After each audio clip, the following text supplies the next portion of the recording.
colocado no meu coração. Está no livro do Gênesis. Livro do Gênesis, capítulo 28. Gênesis é o livro das origens, livro do princípio, o início de todas as coisas. Estou com uma Bíblia nova aqui, que está difícil de conciliar aqui, mas me deram essa Bíblia de presente e o pessoal fica, pastor, o senhor não usa as Bíblias que o senhor ganha. Eu tenho uma Bíblia há mais de 13 anos, que eu carrego ela para cima e para baixo, e aí tem que usar, que senão os irmãos não me dão mais nada de presente, irmão. Brincadeira, viu? Tem que usar porque nós precisamos de várias traduções da Bíblia para chegar a uma compreensão. Então, é sempre bom ter mais de uma versão. Livro do Gênesis, capítulo 28. Amém? A partir do verso 18. Já é a segunda ceia que eu participo essa semana. Ontem eu fui pregar na igreja de um pastor amigo nosso, pastor Carlos Joel, lá em Itaboraí, lá no bairro de Santo Antônio, foi ceia lá também. Eu tive a oportunidade de estar ali para ministrar a palavra. Gênesis 28, verso 18.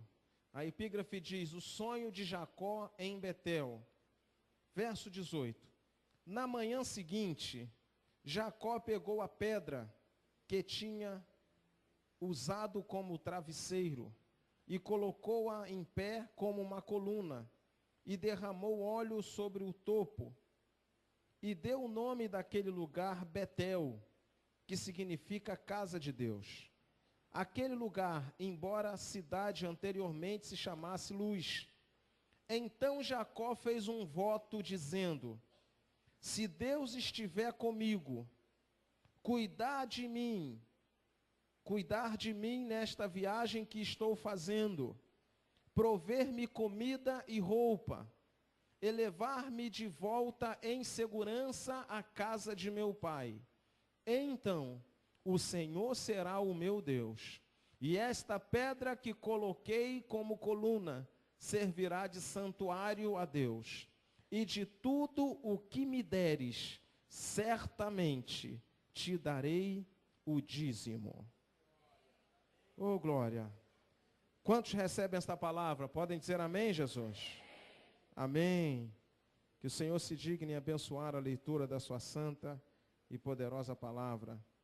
Irmãos, esse texto é um texto muito impactante, porque ele fala de quando Jacó estava fugindo da face do seu irmão. Fala daquela confusão da primogenitura. Vocês conhecem a história. Jacó tomou a primogenitura de Esaú. Muito embora Esaú tenha banalizado o direito de ser primogênito, Jacó com Rebeca, sua mãe, acabaram criando uma situação para que Jacó fosse abençoado no lugar de Esaú. E quando Esaú descobriu isso, quis matar. Já aconteceu com você? Vontade de matar porque alguém tomou a sua bênção? Foi o que Esaú tentou. Esaú, quando soube que Jacó tinha tomado a bênção, ele ficou revoltado. Ele falou, tem que matar Jacó. Jacó não podia fazer isso. E aí Jacó fugiu. E a experiência que Jacó teve com Deus ocorreu enquanto ele fugia. Eu gosto de pensar que Deus gosta de ir ao encontro de pessoas em fuga. Eu não sei se você está fugindo.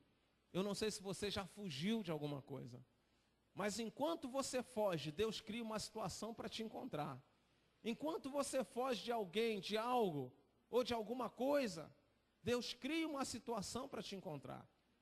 Foi assim com Moisés, foi assim com Gideão, foi assim com Jacó, e tem sido assim com muitos de nós. Quando pensamos que vamos fugir e resolver o problema, encontramos com Jeová, e aí não tem jeito. De Deus ninguém foge, de Deus ninguém omite, de Deus ninguém esconde nada. E Jacó estava fugindo. Há pessoas que acham que fugir é o melhor remédio. Há pessoas que acham que fugir resolve o problema. Mas uma coisa é certa, meus irmãos. Feliz foi Davi quando disse lá no Salmo 139, para onde irei eu da tua face. Se eu fizer a minha cama lá no Seol, que vem do grego inferno, lugar de tormento, lá o Senhor estará. Se eu subir ao céu, lá a sua mão estará comigo. Para onde irei eu? Davi estava dizendo que não ia adiantar fugir, porque os olhos do Senhor estão em todo lugar. O Senhor está sempre contemplando, não só os nossos pensamentos e ações, mas a intenção do nosso coração. Jacó estava fugindo para sobreviver, porque Esaú ficou tão irado que provavelmente ele teria matado Jacó. Provavelmente ele teria feito alguma bobagem. E Jacó fugiu para garantir a sua vida. E fugiu para deixar aquele passado para trás. Ele queria começar uma nova história. Ele queria começar um tempo novo. E eu coloquei aqui 7 passos para uma vida de sucesso. Toca no ombro do teu irmão e diga: 7 passos para uma vida de sucesso. Foi o que Jacó encontrou enquanto fugia. Todos nós, meus irmãos, temos experiência ou devemos ter uma experiência com Deus. Porque essa experiência vai nos manter no foco, vai nos manter no caminho. Jó, por mais que ele fosse um bom servo de Deus, ele diz que ele não tinha experiência. Porque ele declara no final do seu livro que ele ouvia com os ouvidos apenas. Era a visão que ele tinha de Deus, era a leitura que ele tinha de Deus, ele só ouvia. E você não conhece alguém só de ouvir falar. Você não conhece alguém só porque te contam, só porque te falam. E por isso Jó declara: com ouvidos meus ouvidos ouvi, mas agora te veem os meus olhos. E é essa experiência que nós temos que ter. Se você acompanhar a história de Jacó, você vai entender que Jacó recebeu esse nome no instante do seu nascimento. O nome Jacó significa enganador, suplantador, ou aquele que prevalece injustamente. E a vida de Jacó foi marcada por mentiras, por altos e baixos, por enganação. Nesse período aqui, ele estava fugindo porque havia enganado seu pai e o seu irmão. Ele recebeu uma herança, porque o teu nome era sinônimo de maldição. E ele estava fugindo do seu passado, estava fugindo da sua história, estava fugindo da sua família, estava tentando recomeçar, mas ele precisava de uma experiência com Deus, porque ninguém permanece do mesmo jeito depois que tem uma experiência com Deus. Paulo diz que o evangelho para muita gente é loucura, mas para nós é o poder de Deus. Porque quando você recebe a palavra, alguma coisa precisa mudar na sua vida. O evangelho não é produto de homens. O evangelho não é invencionice de igreja, de pastores. O evangelho é a palavra de Deus, é a boca de Deus. E quando aceita, ela provoca mudanças radicais na nossa vida. Foi o que aconteceu com Jacó. Jacó tinha uma visão ofuscada de Deus.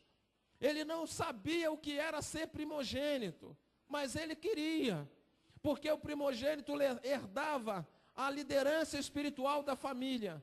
O primogênito tinha mais respeito, o primogênito dava a última palavra, o primogênito era bem visto. Então Jacó queria ser primogênito, mas ele ainda tinha uma visão ofuscada de Deus. E tem sido assim com muita gente. Tem acesso ao evangelho. Temos TV, programas evangélicos 24 horas por dia. Rádios, Bíblias em qualquer lugar. Acesso ao evangelho, acesso à palavra. Mas muita gente ainda tem uma visão ofuscada de Deus. Muita gente ainda tem uma visão ofuscada do evangelho. E é essa visão ofuscada que traz confusão. É essa visão ofuscada que faz com que as pessoas não creiam. Porque quem não tem uma visão clara de Deus não cresce, não avança, não confia, não toma atitude pela fé, não se posiciona. Porque o pensamento é o seguinte: eu vou me posicionar para quê? Eu vou buscar Deus para quê? Eu vou largar o pecado para quê? Eu vou ficar firme para quê? Isso é quando a pessoa tem uma visão ofuscada de Deus. Isso é quando ela não tem uma experiência pessoal com Deus. E quando Jacó tem esse encontro com Deus aqui no lugar que ele chamou Betel, toda a sua vida muda, toda a sua história muda. E é isso que nós precisamos, irmãos. Nós não podemos estar ouvindo palavras e palavras. Há pessoas que entram na igreja, ouvem uma palavra e dizem, eu já ouvi isso. A pergunta não é se você já ouviu isso, é se você colocou em prática quando ouviu. A pergunta é se alguma coisa mudou quando a palavra de Deus lhe foi declarada. Porque eu posso passar a minha vida inteira ouvindo a palavra, eu posso crescer na igreja ouvindo a palavra, mas a pergunta é, a palavra tem mudado a minha vida? A palavra tem mudado minha maneira de pensar? A palavra tem influenciado minhas atitudes? Se a resposta for não, não está adiantando, porque a palavra precisa mudar e moldar toda a nossa vida. Jacó viveu uma vida de engano, de mentiras, de injustiça. Mas depois que ele tem uma experiência pessoal com Deus, tudo muda, tudo mudou. E isso começa aqui. Jacó estava fugindo. E ele tem aquela experiência. Ele viu o Senhor, viu anjos subindo e descendo, viu a escada. Mas desde quando ele acordou no dia seguinte, ele tinha pegado uma pedra e usou como travesseiro. E quando ele acorda pela manhã, a sua mentalidade, a sua leitura de vida, de mundo, mudou totalmente. É isso que a experiência com Deus deve produzir em nós. As pessoas estão mudando de religião, não estão mudando de vida. O evangelho não é mudança de religião, o evangelho é mudança de vida. O evangelho precisa transformar o caráter, emoções. O evangelho precisa influenciar positivamente a nossa vida, porque senão não é encontro com Deus. É porque agora eu sou evangélico, ele saiu de uma religião, foi para outra. Mas se enganava, continua enganando, se mentia, continua mentindo, se era adúltero, continua adúltero, se era aproveitador, continua aproveitador. O evangelho produz mudança. Toca no ombro do teu irmão e diga, o evangelho produz mudança. Aleluia. E quando Jacó acordou pela manhã, ele entendeu que alguma coisa tinha mudado. E diz assim, ó, verso 18, na manhã seguinte, Jacó pegou a pedra que tinha usado como travesseiro e a colocou em pé, como coluna, e derramou óleo. Óleo é sinônimo de consagração. Ele derramou óleo no topo e deu o nome de Betel. Ele disse, agora aqui vai ser casa de Deus, porque aqui Deus se manifestou para mim. Aqui eu tive experiência com Deus, aqui vai ser casa de Deus. Então Jacó fez um voto, e é sobre esse voto que eu quero falar, porque quando Jacó teve a experiência com Deus, ele tratou logo de dar passos, para estabelecer o seu novo estilo de vida. Sabe, meus irmãos, quando você aumenta a tua